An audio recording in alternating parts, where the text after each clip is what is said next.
I've come to one of the busiest spots on the Gold Coast to see if I can talk to women about menstrual cycle tracking apps, what apps they're using, and how much they know about the companies behind them.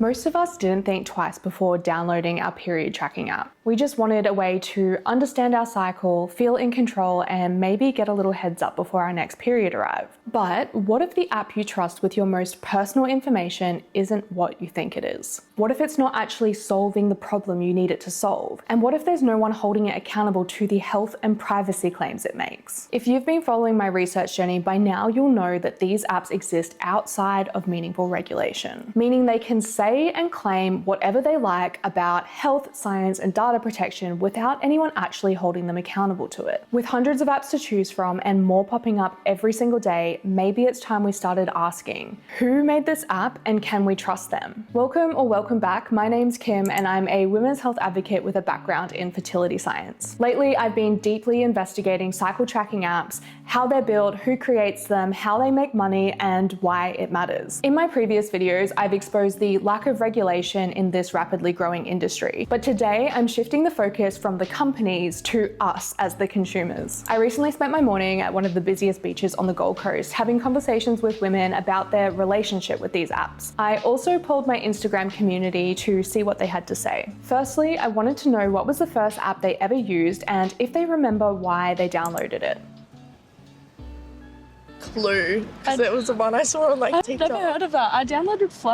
I downloaded Flow because my mum had it. I think it was called Flow. Yeah, same. I think I saw it on an Instagram ad or something. Yeah, I've never tried it before. Flow, first one since I was 14. I downloaded Flow. I use the natural cycles one. I was on the Flow one, but I just changed to the Lively one. I changed to Lively because I wanted to know when you're in your luteal and Follicular. yeah, I wanted to see when I was in those, so I downloaded this Lively one that tells me when I'm in those phases, because I think Flow it didn't tell you, and it also tells me what I should eat and what I should do, but I don't really follow it. Personally, the first app I ever downloaded was Flow, and like most of these women, it wasn't a strategic or a considered choice. It was just right there, the first one in front of my face, so I just downloaded it. I later switched to Clue after I learned that Flow was caught out in a privacy scandal, which I've covered in a couple of my previous videos. Something I'm really curious about is advertising. We see thousands of ads every single day, including those from cycle tracking apps. I asked women if they notice ads for these apps when they're scrolling on social media, and I asked if they believe that the marketing matched the reality of the product.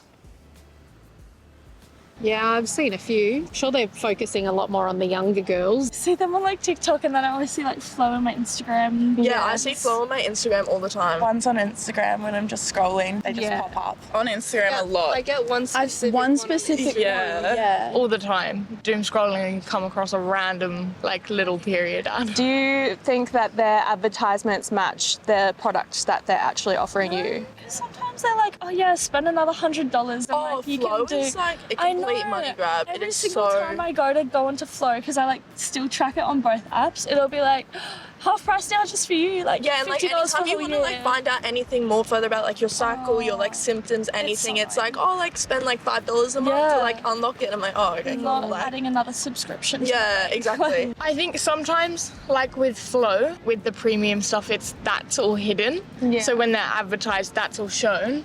But then obviously you have to pay for it. All their meaningful features are hidden behind a paywall. I saw one that was you should be tracking your cycles so that you can let your boyfriend know what mood you're in, and I was no, that's not cool. Not right. Yeah, that was weird. From here, I began asking deeper questions, ones that most of us have never considered before. Have you ever thought about who's developing these apps, the companies behind it and the people building it?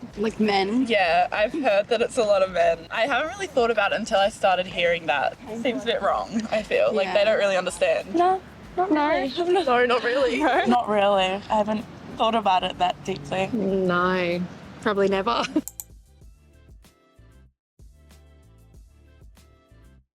When you downloaded the app, did you read the privacy policy at all? No. No. No. No? Oh, definitely not. No. No. No.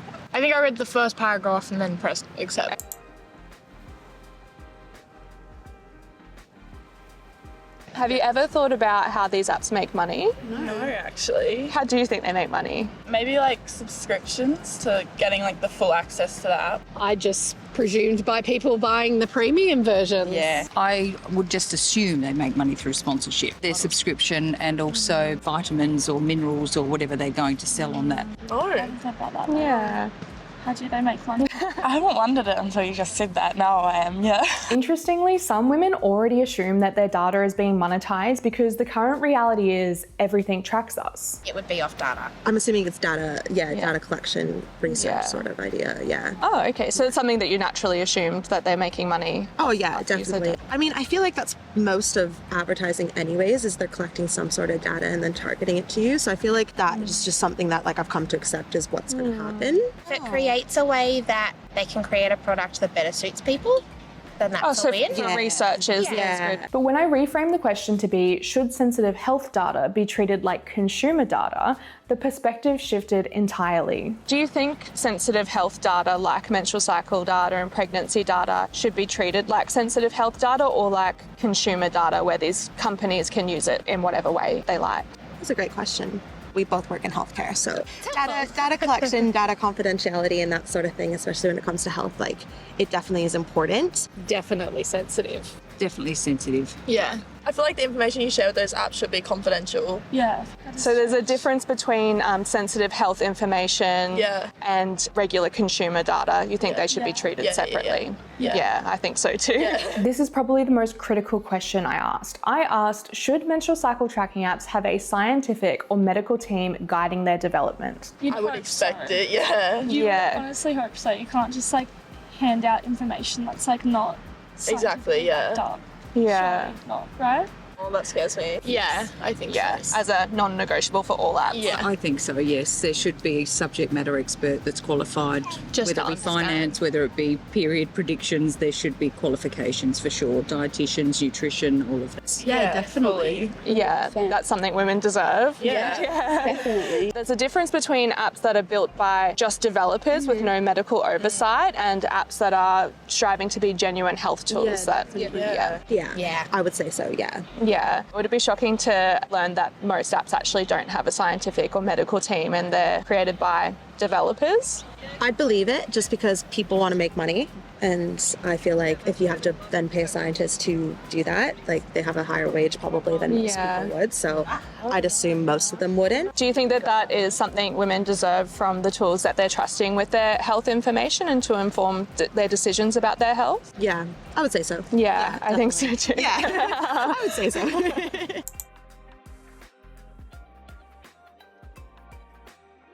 The response here was overwhelmingly clear. Yes, because without medical or scientific oversight, it's fair to question if these apps can genuinely solve the problems we trust them with, and how ethically and respectfully can they do it. I wrapped everything up with one final question, to see if there was a better way to choose these apps. I asked women, would they benefit from a tool comparing apps side by side across key considerations like privacy, transparency, insights, consent, business model, and marketing practices? Would that help them to decide which app to use? Yeah. Yeah, definitely. Sure. Yes, it would. Yeah. Oh, 100%. Yeah, for I sure. think a lot of I've people never need even that. thought about it until just now, and I'm like, yeah, Yeah, I think a lot of people need that because we were clearly so clueless. Yeah, definitely. 100%. Yeah, that would make it like a lot easier to just like sort through. Yeah, definitely. Yeah, probably, because otherwise you're just doing it like, well, at least I kind of did it a bit myself, just being like, what was the quick Google search, what was out there, what came up as the best apps to use, and there wasn't anything that compared, obviously, the hundreds of different apps that were out there. But Yeah. We all want transparency, accountability, and confidence in these tools. We all believe there should be higher standards, especially around health and science claims.